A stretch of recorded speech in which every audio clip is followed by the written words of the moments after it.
Bonjour.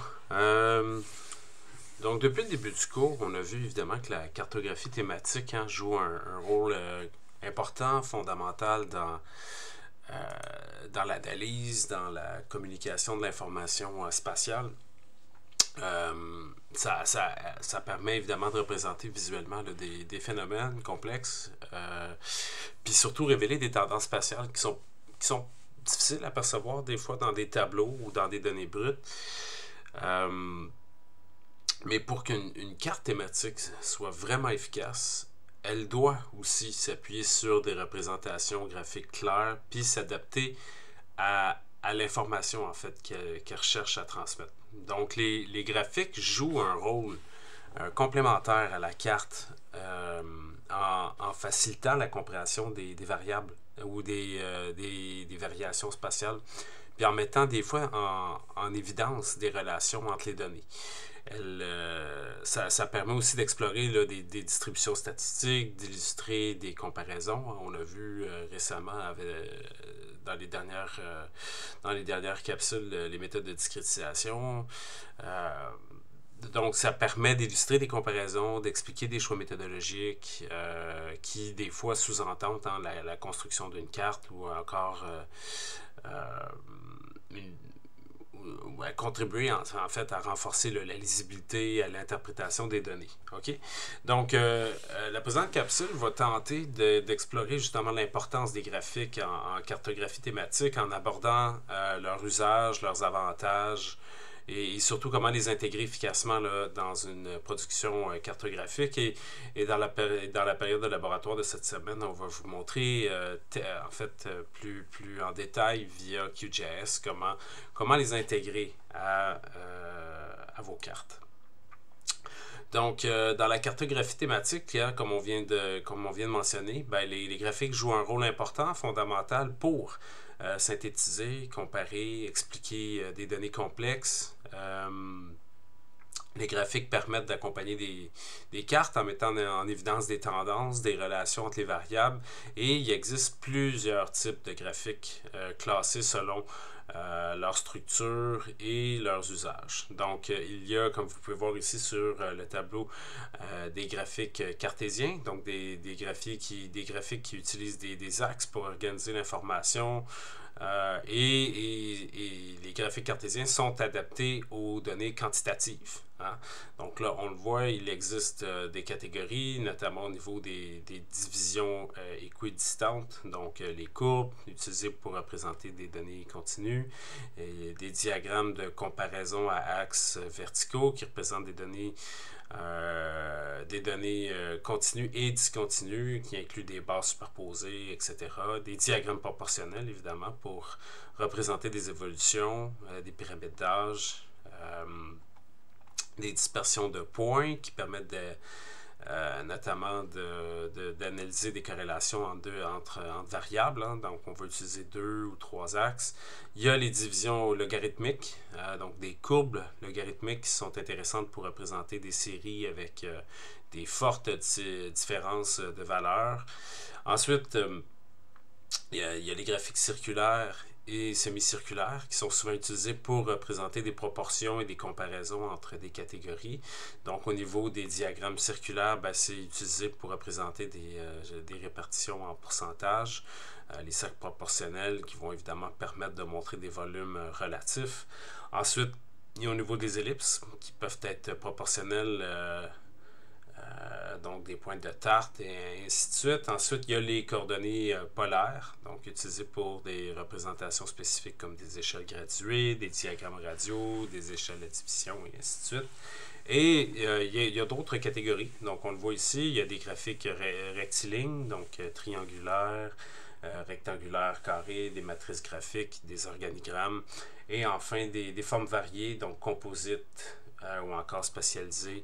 Donc, on pourra revenir sur toutes ces questions-là, notamment anamorphose, donc des distorsions de forme pour mettre en valeur des données, et ainsi de suite. Donc, le choix du type de graphique va dépendre de la nature des données, du message à transmettre. Donc, évidemment, au niveau de la cartographie, l'objectif, c'est de rendre l'information compréhensible, exploitable, tout en maintenant une cohérence visuelle avec la carte. Donc, une bonne utilisation des graphiques va vous permettre d'utiliser la surcharge d'informations puis améliorer la communication des résultats. Donc, les graphiques, comme je vous disais, ce sont des outils essentiels qui vont vous permettre d'enrichir le tout. Donc, évidemment, comme on peut voir ici en guise d'introduction, c'est souvent utilisé en conjonction, notamment dans des atlas. Donc, dans les atlas, ils aident à synthétiser les tendances globales, à comparer des variables à différentes échelles. Donc, en exemple, des histogrammes pour montrer la répartition de valeurs d'une variable dans un territoire ou encore des courbes d'évolution temporelle, des diagrammes proportionnels. Il peut y avoir des histogrammes de fréquence pour la discrétisation aussi. Donc, évidemment, l'histogramme, c'est un outil clé pour analyser la distribution des valeurs. On a déjà vu ça ensemble. Ça permet d'identifier des seuils naturels. Ça permet d'opter pour une méthode de discrétisation appropriée. Donc, les quantiles, l'intervalle égaux, les ruptures naturelles, etc. C'est très utile pour ça. Donc, une bonne discrétisation va, comme on sait maintenant, améliorer la lisibilité et l'efficacité de la carte. Et évidemment, au niveau des règles de visualisation et de construction, bien, le choix d'un bon type de graphique va être adapté évidemment aux bonnes données, aux messages à transmettre, au niveau de l'harmonisation avec la carte, positionnement stratégique. Donc, une utilisation judicieuse des graphiques en carto thématique vont vous permettre d'améliorer puis d'enrichir pas seulement la compréhension des données, mais l'analyse spatiale. Donc, c'est un outil indispensable pour structurer l'information. Évidemment, c'est un outil couramment utilisé dans les communications, donc, mais comme on le voit ici, il peut y avoir un risque, un enjeu de la représentation graphique. Donc, un graphique mal conçu peut induire en erreur ou masquer une information essentielle. Une échelle mal choisie ou une mauvaise classification peut fausser l'analyse. Les graphiques modernes permettent d'explorer des données d'une manière dynamique, offrant des perspectives riches quand même, mais il y a des risques et il y a des enjeux à tout ça. Okay? Donc, il faut garder ça en tête. Et comme le souligne Bonin en 1975, mais à partir du moment où on comprend qu'un graphique n'est pas seulement une forme statique, mais que la mobilité des axes de construction peuvent être envisagés, bien, ça devient un instrument de recherche, de démonstration et de travail. C'est un point qui est particulièrement pertinent en cartographie thématique où les graphiques peuvent être intégrés à des systèmes interactifs pour tester des hypothèses, explorer des variations spatiales et des phénomènes étudiés. Donc, évidemment, lorsque c'est bien conçu, ça ne se limite pas à illustrer une carte, mais ça participe aussi à l'analyse et à l'interprétation des données. Donc, c'est crucial de maîtriser ces règles de construction.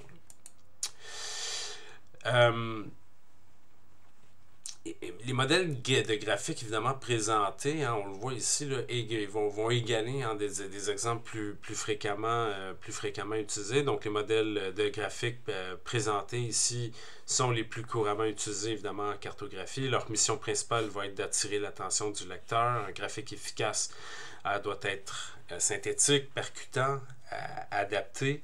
La bonne interprétation des données va évidemment dépendre de la qualité du graphique. Et évidemment, au niveau des compléments idéaux de la carte, la carte elle-même va essayer de localiser les phénomènes. Le graphique, lui, va essayer d'approfondir l'analyse statistique en arrière. Donc, c'est un élément important à garder en tête. Comme la carte, évidemment, un graphique va reposer sur des règles de lisibilité. On va regarder ça ensemble dans quelques instants. D'harmonisation des couleurs, d'adaptation au type, évidemment, de données représentées. Un graphique qui évidemment est là pour accompagner et structurer une démarche analytique en s'appuyant sur des interprétations issues de la carte. Donc, dans de nombreuses études, évidemment, la carte, c'est le pivot de l'analyse, mais le graphique va constituer souvent la première étape d'exploration des données. Donc, ça, c'est un élément quand même important à garder en tête. Donc, l'utilisation des graphiques, encore une fois, est un peu comme un levier pour renforcer l'efficacité de ce qu'on va essayer de spatialiser. Évidemment, tout graphique doit comporter des éléments essentiels pour être compréhensible. Un titre, forcément, ça doit être informatif, indiquer clairement le sujet du graphique.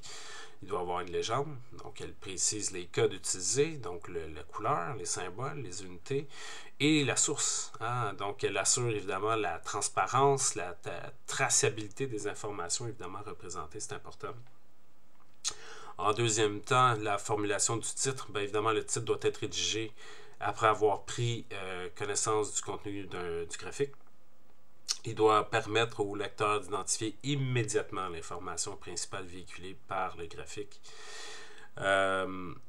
Ensuite, l'information est évidemment du graphique doit mettre en avant une caractéristique essentielle de l'information qu'il représente. Donc, son titre, ses annotations doivent être courts et précis pour éviter toute trace d'ambiguïté. Évidemment, il doit être court, il doit être précis, il doit répondre également à 3 questions fondamentales. Donc, pour être pleinement exploitable, un graphique doit permettre de répondre à quel est le sujet, évidemment, du graphique. Donc, décrire une évolution temporelle, une comparaison spatiale, une distribution statistique. Où le phénomène se passe-t-il? Donc, est-ce que le graphique doit situer géographiquement des données représentées? Et quand il y a lieu, préciser la période ou l'année concernée pour contextualiser l'analyse. Donc, évidemment, le titre, c'est l'élément fondamental du graphique. Il doit être bien positionné, il doit être clair, il doit être concis aussi. Donc, placé de préférence en haut du graphique pour être lu en premier. Il peut, ça va de soi, mais quand même, il peut s'étendre sur une ou plusieurs lignes selon l'espace disponible, la longueur du texte. Ne pas diviser les mots ou groupes de mots pour garantir une lecture fluide et naturelle. En général, le titre est écrit en majuscule car il représente un élément textuel le plus important du graphique. Il doit être informatif et précis et indiquer clairement l'objet du graphique. Le titre ne doit pas être trop dominant, sa taille doit être proportionnée au reste du graphique et il ne doit pas détourner l'attention des données représentées. Donc, un titre bien conçu va structurer la lecture du graphique, orienter le lecteur vers une bonne interprétation des données. Quelques règles à respecter pour le texte, évidemment, associé aux axes. Il est important de se mettre à la place du lecteur pour concevoir, évidemment, que le graphique soit intuitif et lisible. Donc, au niveau de la typologie des variables et placement des axes, les variables quantitatives sont généralement placées sur l'axe vertical, donc l'axe désordonné, donc Y, ce qui va permettre de représenter des variations de grandeur mesurable comme une fréquence ou une valeur numérique, et les variables qualitatives ou ordinales vont être placées sur l'axe horizontal, donc l'axe des abscisses en X, car elles expriment souvent une classification, une séquence ou une catégorie. Donc, et au niveau du sens de lecture, le sens de lecture, c'est un élément fondamental à prendre en compte. Donc, les valeurs quantitatives augmentent évidemment lorsque le regard se place de bas en haut sur l'axe vertical. Donc, exemple, un histogramme ou une courbe de tendance. Et les phénomènes ordonnés avancent de gauche à droite sur l'axe horizontal. Donc, c'est un principe hérité évidemment du sens de lecture occidental qui est devenu une convention quasi universelle au niveau de la visualisation des données. Donc avec le respect de ces règles-là de présentation, évidemment on va assurer une lecture fluide, intuitive en fait de votre graphique.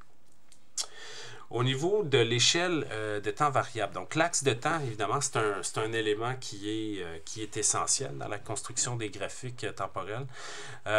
Certaines séries de données vont présenter par contre des écarts de temps irréguliers entre des points marqués sur l'axe horizontal. Donc, il est important de respecter ces irrégularités-là pour garantir une représentation fidèle des évolutions temporelles.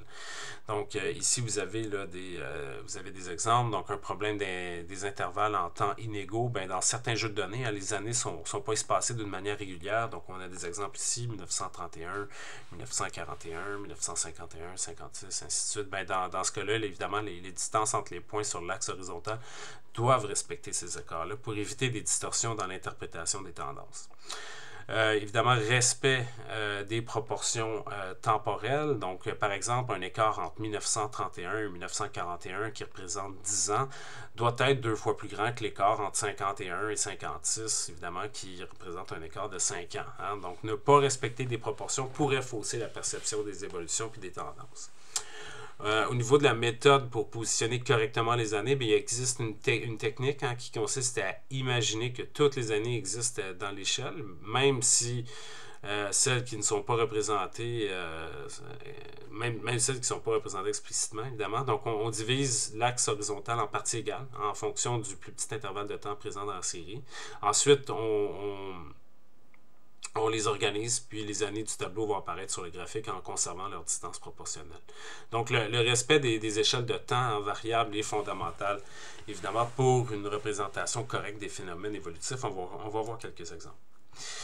Ici, il est question évidemment de lignes de rappel. Hein. Donc, les lignes de rappel sont des éléments graphiques qui facilitent l'interprétation des données en mettant en évidence des valeurs clés d'un graphique. Donc, évidemment, l'utilité des lignes de rappel, ben, c'est pas systématiquement inclus. Elles peuvent être utiles pour guider la lecture du graphique. Elles aident évidemment à situer visuellement des valeurs de référence, à comparer facilement les données. Donc, leur fonctionnement, ben, c'est qu'elles traversent horizontalement le graphique à partir de certaines valeurs définies sur l'axe vertical, donc ordonnées. Puis, elles vont permettre de repérer des seuils importants, exemple des valeurs limites, des moyennes, des tendances. Et elles sont souvent tracées pour inciter sur des valeurs extrêmes, donc des pics de température ou des seuils de pollution. Elles ne doivent pas être systématiquement espacées de manière égale. Elles peuvent apparaître à intervalles irréguliers, notamment sur plusieurs valeurs importantes ou des seuils particuliers. Donc, c'est un outil graphique efficace pour améliorer l'interprétation d'un graphique. Maintenant, au niveau des notes explicatives et des sources, ben, dans certains cas, une note explicative au bas du graphique est utile pour préciser une information qui pourrait être ambiguë. Hein. Elles permettent évidemment de contextualiser les données, d'éviter toute mauvaise interprétation. Il y a évidemment une importance d'indiquer la source des données. Donc, mentionner la source des statistiques utilisées, c'est un élément fondamental en visualisation des données. Évidemment, il y a une question de transparence, de fiabilité du graphique. En période de circulation rapide d'informations non vérifiées, bien évidemment, citer la source va devenir crucial pour assurer une analyse crédible ou reproductible par rapport à ce que vous allez vouloir faire. Donc c'est quand même important de garder et de toujours indiquer là, la source dans votre travail. Donc ici, vous avez un exemple. Vous avez un exemple présenté qui montre comment les graphiques peuvent influencer l'interprétation des données en fonction de la manière dont ils sont construits. Donc ici, vous avez évidemment un axe vertical qui est le temps. Qui n'est pas respecté de manière proportionnelle, ce qui peut fausser évidemment la perception des événements. Donc, évidemment, ben, un autre élément, c'est l'importance des sources en visualisation des données. On l'a vu, donc les sources de données sont essentielles, évidemment, pour assurer, comme on a dit, la crédibilité, la transparence. Donc ici, dans l'exemple, il est important de connaître, évidemment, les méthodes de comptage des décès pour éviter des biais dans l'analyse. Une information, évidemment, peut être vraie en soi. Si elle est mal contextualisée, elle peut induire des erreurs. Donc, tu sais, on voit déjà que cet exemple-là montre que la visualisation des données doit être rigoureuse, doit être bien construite pour éviter des biais d'interprétation, parce qu'évidemment, il peut y avoir des distorsions. Hein? Donc, évidemment, comme on a dit tout à l'heure, l'axe vertical représente le temps, mais les écarts entre les années ne sont pas proportionnels. Ça peut donner une fausse impression sur la fréquence ou l'ampleur des épidémies récentes. Donc, c'est peut-être pas toujours un bon exemple à respecter ici dans le cas ici présent. Donc, voilà. Donc, il faut garder, évidemment, une approche critique dans l'interprétation de ce type de graphique-là au niveau de l'épidémiologie. Ici, vous avez un autre exemple. Donc, évidemment, un tableau à double entrée, qui sont des outils de visualisation qui permettent de croiser deux variables qualitatives et de mettre en évidence des relations ou des tendances. Donc, ce type de tableau, évidemment, présente deux variables qualitatives croisées. Ça permet une lecture rapide des associations et des répartitions entre les différentes catégories.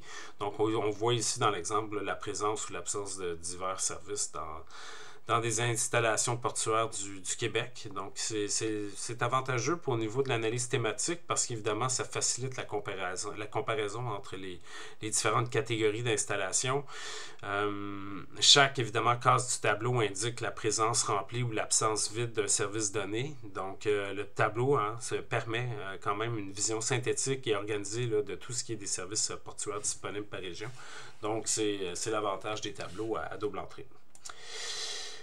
Ces tableaux-là, évidemment, sont couramment utilisés pour organiser, comparer des informations au niveau notamment des matrices de distance entre plusieurs villes, donc fréquemment trouvées dans des atlas. Donc, deux variables évidemment qualitatives, donc le nom des villes qui forment les entêtes des lignes et des colonnes, et une variable quantitative, donc la distance entre ces villes-là. On va voir un exemple dans quelques instants. Donc, ces tableaux-là sont des outils structurés, efficaces évidemment pour visualiser, comparer des données associées à des catégories qualitatives. Donc, on va avoir un exemple juste ici, justement. Désolé pour la résolution. C'est le seul exemple que j'avais trouvé, mais bref, dans des cartes topo, dans des cartes routières, on va voir ce genre de tableaux-là à double entrée, qui sont des outils essentiels, évidemment, pour structurer des relations des relations quantitatives entre des éléments géographiques. Donc des matrices de distance, ça, c'en est un bel exemple. Donc, continuons. Ici, on a des exemples, évidemment, de graphiques en ligne brisée ou en courbe, qui sont des outils fréquemment utilisés pour représenter l'évolution des phénomènes quantitatifs dans le temps. Ce sont des types de graphiques cartésiens où l'axe X représente le temps, l'axe Y une variable quantitative, donc ça pourrait être le débit du fleuve, des températures, des précipitations, et chaque point évidemment représente une mesure prise à un instant donné, et ensuite le tout est relié par des lignes brisées ou des courbes. Donc, ce type d'application-là peuvent être au niveau des évolutions temporelles. Donc, on va voir ce type de graphique-là pour des éléments comme des températures moyennes annuelles, des éléments liés aux pollutions, aux crues, et ainsi de suite. Okay? Ici, évidemment, c'est un exemple lié à des données de débit d'une rivière. Donc, on voit là, des débits mensuels en pieds cubes par seconde. On observe des pics au printemps et en fin d'été, probablement liés à la fonte des neiges. Donc, ça vous donne un peu là, des types de représentations qui aident à anticiper notamment des risques d'inondation. Donc, si vous faites dans votre travail long quelque chose lié, je ne sais pas moi, à des zones inondables, ben, vous pourriez utiliser un graphique pour venir montrer en fait et faire une analyse par rapport à certaines rivières en particulier ou par rapport au fleuve lui-même. Donc, au niveau des données évolutives, c'est super intéressant d'utiliser ce genre de graphique-là. Ici, vous avez évidemment un phénomène, un autre exemple de graphique en ligne droite brisée qui représente des phénomènes, encore une fois, irréguliers avec des fluctuations. On voit ici vraiment là, des hausses et des baisses marquées qui met en évidence justement là, des fluctuations spécifiques. Donc, ça peut être lié à d'autres exemples, des trucs en lien avec la population, des prix de matière, des trucs en lien avec le commerce. Donc, ça implique une continuité des données sans accentuer d'une manière disproportionnée les valeurs extrêmes. Il y a plusieurs utilités aux lignes droites brisées en cartographie thématique, les variations des marchés, du prix du pétrole, les taux de change. On va voir ce genre de graphique-là si vous suivez la bourse, la fluctuation démographique, les données environnementales. C'est vraiment des exemples là, dans lesquels là, les lignes droites brisées vont être utilisées. Donc, on voit là, vraiment des exemples. Un exemple ici lié à la fluctuation du prix du baril de pétrole là, en 2014 et 2015. Donc, c'est un bel exemple. Ici, vous avez un graphique à plusieurs courbes. Donc, ce sont évidemment un graphique utilisé pour comparer l'évolution de plusieurs variables quantitatives sur une même période de temps. Ils permettent évidemment de visualiser simultanément des tendances et des différences entre plusieurs séries de données. Ils sont utilisés lorsque deux ou plusieurs phénomènes doivent être comparés sur une même échelle temporelle. L'axe horizontal va représenter le temps, tandis que l'axe vertical va indiquer les valeurs mesurées. Chaque courbe, évidemment, doit être bien différenciée pour éviter toute confusion. évidemment, bon, ben, au niveau de la distinction des courbes, hein, ben, on va utiliser pour une meilleure lisibilité, ben, on va les différencier par des couleurs, par des variations de style de ligne ou l'ajout d'une légende explicite. Donc, il y a plusieurs manières de pouvoir venir là, les différencier. Et évidemment, ben, ce sont des outils, encore une fois, là, très, très, très intéressants pour comparer hein, l'évolution de plusieurs variables simultanément. Donc, vous pourriez utiliser ce genre de graphique-là. La légende, c'est un élément essentiel des graphiques. Hein. Gardez ça en tête. À courbe, évidemment, au niveau des graphiques à courbe, parce qu'ils vont permettre d'identifier clairement les différentes séries de données. Donc, il existe plusieurs manières d'identifier chaque courbe pour assurer une lecture fluide. Donc, évidemment, on peut y aller directement sur la courbe dans une section dégagée du graphique pour éviter tout chevauchement. On peut aller au bout de la courbe, placer à l'horizontale pour assurer une identification intuitive, naturelle. Ou par une légende externe, surtout s'il y a deux courbes, afin d'éviter une surcharge visuelle. La légende doit être placée dans un endroit dégagé, évidemment, de la page ou du graphique et ne doit pas masquer d'autres informations importantes du graphique. OK? Donc, pour éviter, évidemment, qu'un cadre autour de la légende, ben, il faut garder ça en tête. Et jamais, au grand jamais, n'ajouter le mot légende dans la légende elle-même. C'est une règle. Évitez évidemment toute ponctuation ou signe d'égalité également entre les symboles. Voilà. Donc, une bonne légende, comme vous pouvez voir, va améliorer la lisibilité du graphique et va vous permettre d'identifier rapidement les informations clés. Vous avez des exemples ici de légendes hein, dans un graphique. Donc, évidemment, une légende bien construite, comme on en vient de voir, est essentielle. Donc, évidemment, c'est un graphique ici qui présente des ratios et la légende se situe en haut à droite, va regrouper différentes régions du monde. Donc, encore une fois, au niveau des bonnes pratiques, hein, la légende doit être proche du graphique tout en étant placée dans un espace dégagé pour ne pas obstruer l'information. Chaque catégorie doit être clairement identifiée. La légende ne contient ni cadre superflu, ni symbole redondant, donc gardez ça en tête. Donc, une légende bien pensée va être indispensable pour la clarté d'un graphique et elle doit être visuellement accessible également.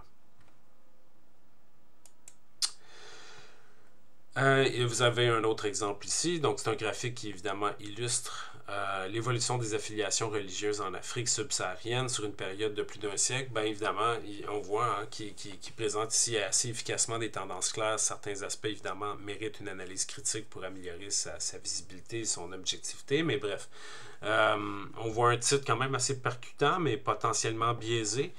On voit une importance au niveau des lignes de rappel. Donc, le graphique inclut des lignes de rappel horizontales pour mieux situer les pourcentages clés.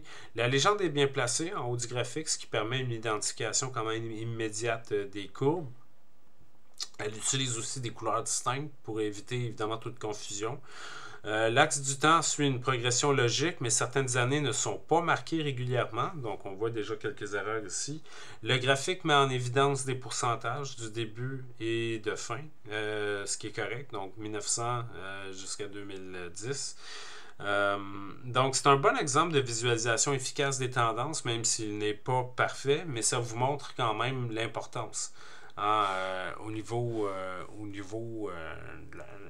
niveau d'un simple graphique, là, tout ce qu'il faut faire. Donc déjà ici, là, on le voit, là, critique évidemment du graphique, là, noter le titre, comme on a dit, un titre choc, noter les lignes de rappel, noter la légende, son placement, le respect de la progression, on fait ressortir le pourcentage du début et de fin, le message clair, plus clair et efficace, et ainsi de suite. Donc bref, ce sont des exemples. Les graphiques en colonne sont des outils couramment utilisés évidemment pour représenter des données statiques, donc qui vont vous permettre une comparaison rapide entre des catégories. Donc évidemment les caractéristiques des graphiques en colonne, ben, ils sont dits statiques parce qu'ils montrent une situation à un moment donné plutôt qu'une évolution temporelle. Ils sont particulièrement adaptés pour comparer des quantités associées à des catégories distinctes.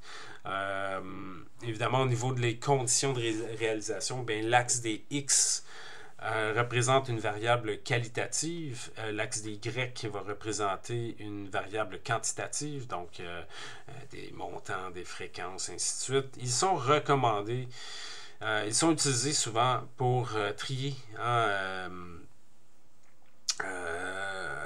les colonnes en ordre croissant pour faciliter la lecture. C'est une approche qui met en évidence des valeurs les plus importantes en premier. Donc, ce sont des outils essentiels pour la comparaison des quantités associées à différentes catégories. Donc, voilà, vous en avez ici des exemples. Donc, des graphiques en colonne. Donc, évidemment, excellent moyen pour représenter une évolution, une comparaison, comme je viens de dire. Donc, vous avez ici là, des exemples qui vous montrent justement là, qu'ils doivent être construits avec soin là, pour évidemment faire en sorte qu'on puisse toujours en arriver avec une bonne interprétation. Hein. Donc, évidemment, le graphique de droite est un bon exemple de représentation correcte d'une évolution de vente, comme vous pouvez le voir sur la figure qui est ici. Donc, évidemment, le graphique de gauche peut induire en erreur parce que l'échelle ou la disposition des données peuvent être inappropriées. La droite, il est correctement construit parce qu'il respecte une progression chronologique proportionnelle des ventes, donc une lecture fluide, précise de la tendance globale. Donc, voilà, c'est un bon et un mauvais exemple. Voilà. OK, maintenant, bien évidemment, un autre exemple ici, donc aussi utile en présence d'une variable quantitative et d'une variable qualitative ou de plusieurs. Donc, les graphiques en colonne sont non seulement utiles pour comparer une seule variable quantitative, mais aussi peuvent permettre d'analyser plusieurs catégories simultanément. Donc, l'exemple ici vous montre une comparaison entre différentes catégories et sous-catégories imbriquées. Donc, c'est un type de graphique qui est utile lorsqu'on a des variables comme, je sais pas moi, des volumes de vente, des fréquentations ou plusieurs variables qualitatives aussi, donc des types, je sais pas moi, de consommateurs, des régions géographiques. Donc, on voit ici là, différentes catégories de films avec des actions, des comédies, des drames. Et pour chaque catégorie, bien, évidemment, plusieurs sous-catégories qui sont différenciées par des couleurs. Hein? Donc, évidemment, il y a des avantages de ce type de représentation-là. Les avantages, bien, c'est que ça permet de comparer plusieurs séries de données en un coup d'œil. Ça met en évidence des tendances spécifiques au sein d'une même catégorie. Ça facilite évidemment la lecture des relations entre les variables. Et évidemment, pour en arriver avec vraiment là, une lisibilité optimale, ben, il faut utiliser une légende claire, éviter une surcharge visuelle. Il faut faire attention à ça avec les sous-variables. Respecter une échelle homogène aussi. Donc, ça peut, si le tout est bien respecté, si c'est propre, ça peut être particulièrement bien adapté pour les analyses détaillées. Voilà. Maintenant, au niveau toujours au niveau des graphiques en colonne, bien évidemment, ils sont parfois utilisés pour représenter des variables quantitatives qui évoluent sur une courte période temporelle. Ce type de graphique-là peut être pertinent si la période analysée est courte, donc exemple 2, 3 ou 4 ans. Lorsqu'évidemment la série temporelle s'étend sur plusieurs décennies, ben là, le graphique linéaire est peut-être plus approprié pour une lecture fluide des tendances. Un excès de colonnes peut rendre le graphique encombré et vraiment nuire à sa lisibilité ou encore à sa compréhension. Okay? Donc, ils sont bien adaptés, mais pour de courtes périodes de temps. Donc, au niveau de la construction graphique, bien évidemment, appliquer le même principe que pour les graphiques linéaires au niveau de la mise en page. Donc, en veillant sur un alignement cohérent, une échelle bien définie. Chaque colonne doit être bien identifiée avec des étiquettes. Plusieurs, évidemment, méthodes existent pour la différenciation des couleurs, des motifs, des espacements, et ainsi de suite. Donc, vous en avez ici des exemples donc, de graphiques en colonne utilisés pour représenter justement là, des comparaisons entre différentes catégories. Donc, ça vous met un peu là, ça vous donne un peu des exemples. Des exemples, c'est ça, qui vous montrent un peu là, les contraintes au niveau de l'écriture des noms, les différences entre graphique en colonne et histogramme, ben là, ça vous donne un exemple. Donc, évidemment, la principale différence entre les deux, donc un graphique en colonne, c'est vraiment utilisé pour faire une comparaison de catégories distinctes. Un histogramme, c'est plutôt utilisé pour une représentation des fréquences sur une échelle continue. Donc, il faut garder un peu la nuance entre les deux. Donc, les graphiques en colonne sont utiles pour comparer justement des catégories. Ici, vous en avez d'autres exemples. Donc, des graphiques en colonne empilés qui sont adaptés pour représenter des données composées de plusieurs catégories. Donc, j'aime bien les graphiques de droite qui montrent des exportations canadiennes de produits forestiers en millions de dollars. Donc, on voit des colonnes empilées où chaque segment de couleur va représenter des types de produits. Donc, celui-là, je l'aime beaucoup. Je trouve qu'il permet une visualisation simultanée des tendances puis de comparer des parts relatives pour chaque composante. Fait que c'est un bon exemple. Je les aime bien, ceux-là, notamment celui de droite. Ici, vous avez un autre exemple de graphique en barre avec des comparaisons temporelles, donc des graphiques évidemment avec une alternance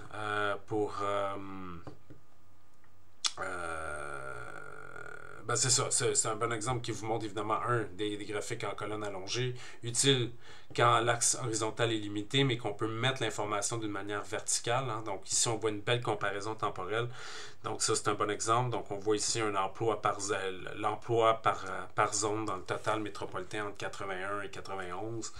Donc, plus la barre est longue, plus elle indique évidemment que la zone ayant la plus grande part d'emploi dans la métropole. Donc, ça, je trouve que c'est efficace pour comparer des valeurs temporelles catégoriques aussi. Donc, c'est un autre élément qui est le fun. Ici, vous en avez un autre exemple avec des effets visuels, où on a utilisé évidemment là, un effet de design un peu 3D. Donc, évidemment, c'est un peu plus flashy. À faire attention, l'effet 3D peut fausser des fois des perceptions de proportion.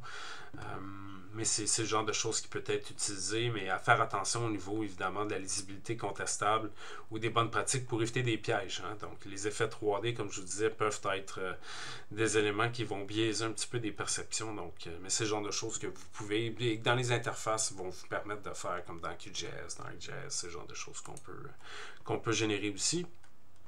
Ici, vous avez un effet visuel évidemment dans les graphiques en barre aussi. Donc, à faire attention au niveau de leur pertinence. Donc, vous avez un exemple qui est présenté ici, un graphique en barre enrichi d'effets visuels, notamment des illustrations et des couleurs différenciées. C'est un choix esthétique qui peut améliorer l'engagement du lecteur, mais doivent être justifiés et bien dosés pour éviter de nuire à la lisibilité. OK? Donc, faites attention à ça. Il y a des avantages, il y a des inconvénients donc, au niveau de l'effet de design. Donc, les avantages vont vous permettre évidemment de contextualiser des données, va faciliter peut-être l'information pour un public non expert, mais risque des fois, au niveau des inconvénients, de créer une complexité lors de la réalisation, puis un risque de surcharge visuelle. Donc, à faire attention. Est-ce que c'est toujours pertinent de faire ces effets-là? Ben, dans certains cas, peut-être, si le public cible n'est pas familier avec les données. Si le graphique est destiné à un support éducatif ou de vulgarisation, ça peut être un avantage.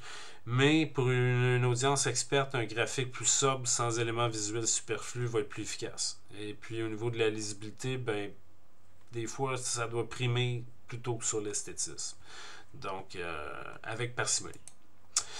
Ici, vous avez un graphique en barre qui au niveau des comparaisons des flux économiques. Donc, les graphiques en barre, comme on a déjà discuté, sont très efficaces pour représenter des données économiques, comme dans l'exemple qui est ici, au niveau des importations et exportations d'Afrique du Sud en 2016. Donc, on a deux séries de données distinctes au niveau des importations et des exportations. Donc, en rouge pour les importations, en bleu pour les exportations.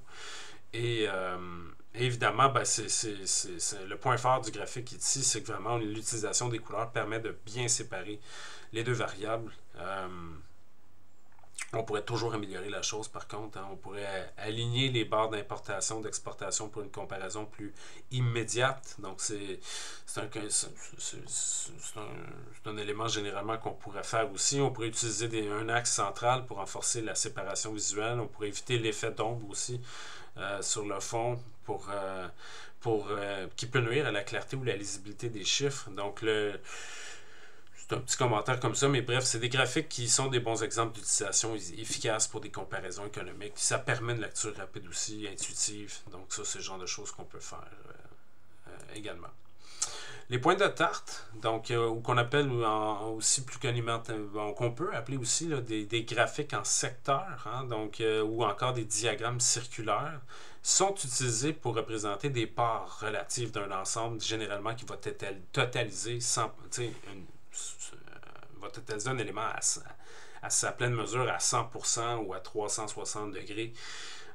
Donc, ce sont des graphiques en secteur qui sont principalement utilisés lorsque, évidemment, il y a une variable quantitative qui est associée à une variable qualitative sur une échelle nominale ou ordinale. Donc, exemple, répartition des types de cultures agricoles au Canada en 2010. Donc, on va faire des segments du cercle qui vont représenter une part d'un ensemble pour totaliser, évidemment, 100% des types de cultures agricoles qu'on retrouve au Canada. Hein? Donc, c'est des graphiques qui ont des avantages, c'est facile à comprendre, on est habitué de les voir, ça permet d'illustrer rapidement des parts relatives de chaque catégorie. Il y a un élément de proportion, de catégorie. Hein? Donc, ce sont des graphiques en secteur qui sont utiles pour montrer la répartition d'un ensemble. Évidemment, au niveau de l'organisation des catégories, les variables qualitatives sont disposées sur une échelle ordinale, comme on a dit. La première catégorie est généralement placée directement à droite du midi, donc position à 12 heures sur une horloge. Les autres catégories sont disposées dans le sens horaire avec des angles proportionnels à leur valeur respectives. Chaque secteur du cercle doit être coloré ou tramé différemment pour éviter des confusions. Et il est important de déterminer sur quelle catégorie on veut insister. Donc, mettre en avant une catégorie qui va utiliser peut-être une couleur plus vive ou utiliser une étiquette avec un pourcentage visible. Donc, ça, c'est un élément. Et éviter de trop fragmenter le graphique avec trop de catégories peu significatives pour améliorer, évidemment, la lisibilité. Okay? Évidemment, au niveau de l'organisation, la disposition des segments, hein, donc la catégorie principale, comme on le dit tout à l'heure, doit être placée directement à droite du midi. Au niveau du nombre optimal de segments pour une bonne lisibilité, un maximum de 5 à 7 secteurs est recommandé. Trop de catégories va rendre le graphique complètement illisible. Okay? Et n'oubliez pas, plus le cercle est grand, plus le nombre de secteurs pourra être grand aussi. Donc ça, c'est des petits éléments là, à garder en tête. Donc vous avez un exemple ici, donc évidemment là, de ce fameux diagramme en pointe de tarte-là. C'est comme on peut voir, ce sont des graphiques qui représentent des thèmes généralement abordés. Ici, c'est un exemple au niveau de l'iconographie de Charlevoix entre 1798 et 1824 qui montre une répartition des catégories iconographiques. Donc voilà, ça vous montre un peu là, un exemple de graphique qui illustre bien la diversité là, justement là, de différentes catégories et ainsi de suite.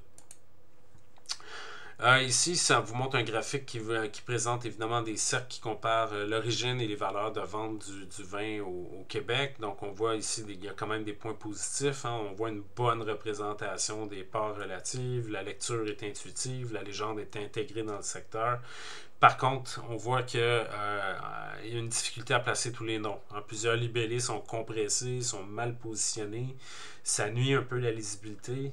Il y a des problèmes d'interprétation, évidemment, au niveau des proportions. Les deux cercles sont de même taille lorsqu'évidemment ils représentent des unités différentes. Il y a une absence d'un lien visuel entre les deux cercles aussi. On voit qu'il n'y a pas de couleur ou de trame différentes. Donc, on pourrait faire des améliorations ici dans le cas présent, représenter des cercles en taille proportionnelle aux valeurs pour mieux refléter la différence d'échelle. Utiliser peut-être au niveau graphique hein, des couleurs ou des trames, clarifier les étiquettes, simplifier la légende. C'est tous des éléments qu'on pourrait venir bonifier ici pour améliorer cette figure-là. Ici, vous avez d'autres exemples encore, couramment d'autres exemples de graphiques en secteur. Donc, on voit ici un exemple avec les populations des pays de l'Union européenne en 2007. Donc, c'est des diagrammes qui sont bien construits, qui illustrent des phénomènes différents, mais ce sont quand même là, des exemples quand même assez efficaces, là, qui permettent quand même une bonne visibilité. Là, donc, gardez ça en tête pour des bons exemples. Les graphiques mixtes maintenant. Les graphiques mixtes permettent de combiner différents types de données sur un même graphique hein, pour faciliter une analyse de relations entre plusieurs variables. Donc, vous avez ce qu'on appelle des climatogrammes, donc qui représentent le climat d'une région particulière sur une période donnée. Vous avez aussi, ben, des conditions de réalisation pour un graphique mixte. Donc, elles doivent évidemment inclure des données quantitatives, donc deux variables sur une même échelle, sur une même intervalle. Exemple, température et date, précipitation en millimètres. Donc, une variable hein, sur une échelle de rapport. Donc, ça, c'est le genre de graphique mixte qui sont possibles. Les avantages de ces graphiques-là, quels sont-ils? C'est évidemment permettre une double lecture d'un élément, donc utile en climatologie, en hydrologie, en études environnementales. On va en voir des exemples, voilà. Donc un climatogramme, c'est un type de graphique, comme on l'a dit, mixte. Hein? Donc sur le graphique ici, ça présente évidemment des normales climatiques mensuelles. Donc, on voit un élément de température moyenne et on voit des précipitations moyennes mensuelles. Donc, c'est vraiment un excellent exemple qui permet d'illustrer simultanément deux variables, température et précipitation, sur une période donnée. Donc, c'est hyper intéressant pour comprendre des tendances climatiques, analyser des saisons humides, sèches.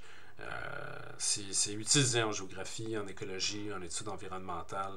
Donc, des climatogrammes là, en sont des bons exemples. Ici, vous avez d'autres exemples de graphiques mixtes qui combinent des courbes et des colonnes hein, pour analyser des variations climatiques régionales. Donc, c'est encore une fois des bons exemples pour représenter des températures moyennes qui varient d'une manière progressive au cours d'une année, ou des précipitations totales ou moyennes mensuelles qui peuvent présenter des variations brusques selon des saisons, température en degrés Celsius, précipitations en millimètres. C'est tous des bons exemples là, qu'on peut utiliser. Ici, au niveau des pyramides d'âge, encore une fois, hein, donc c'est un type particulier, évidemment, de graphique en barre qui permettent de visualiser une structure d'une population en fonction de l'âge et du sexe. Donc, évidemment, ils sont utilisés pour analyser la répartition d'une population par groupe d'âge. Le format le plus courant est évidemment deux séries de barres divergentes placées de part et d'autre d'un axe central qui représente les hommes à gauche, les femmes à droite. Et on peut voir, là, on peut détecter des tendances démographiques à partir de ces diagrammes-là pour le vieillissement, les taux de natalité, de mortalité, impact des événements historiques, hein, les guerres, les crises économiques, les baby booms. Ce sont des graphiques hyper intéressants là, pour synthétiser efficacement des structures d'une population, anticiper des besoins futurs au niveau de l'étude démographique ou des politiques sociales. C'est un outil visuel puissant pour analyser les dynamiques démographiques. Donc, c'est le genre de choses que vous pourriez ultimement peut-être aussi analyser. Donc, les pyramides d'âge sont construites selon des règles précises, évidemment, pour assurer une lecture correcte hein, de la répartition démographique. Donc, sur l'axe vertical, on va représenter les groupes d'âge. Sur l'axe horizontal, ça va être les effectifs. Donc, quand on dit l'axe vertical, bien évidemment, on se situe au centre du graphique. Donc, les groupes d'âge les plus jeunes en bas, les plus âgés en haut. Et au niveau des axes horizontaux, les variables quantitatives, ben, ça va être le nombre d'individus dans chaque tranche d'âge. Donc voilà. Donc vous avez un petit exemple ici, encore une fois, d'une structure démographique d'une région au Québec en 96. Donc comme on peut voir, l'axe vertical au centre du graphique va présenter le groupe d'âge en tranche de 5 ans. La pyramide commence évidemment par les plus jeunes en bas, progresse vers les plus âgés en haut. Et au niveau des axes horizontaux, à gauche, ce sont les femmes. À droite, en bleu, ce sont les hommes. Et l'axe est exprimé en pourcentage là, de la population totale. Donc, c'est un exemple, encore une fois, là, par rapport à tout ça. Donc voilà, ça vous donne un peu des exemples. Dans la période de laboratoire de cette semaine, on va revenir sur ces graphiques-là. On va vous montrer comment les intégrer à vos cartes et on va vous montrer un peu via QGIS comment bien les intégrer à votre travail. Donc, merci beaucoup.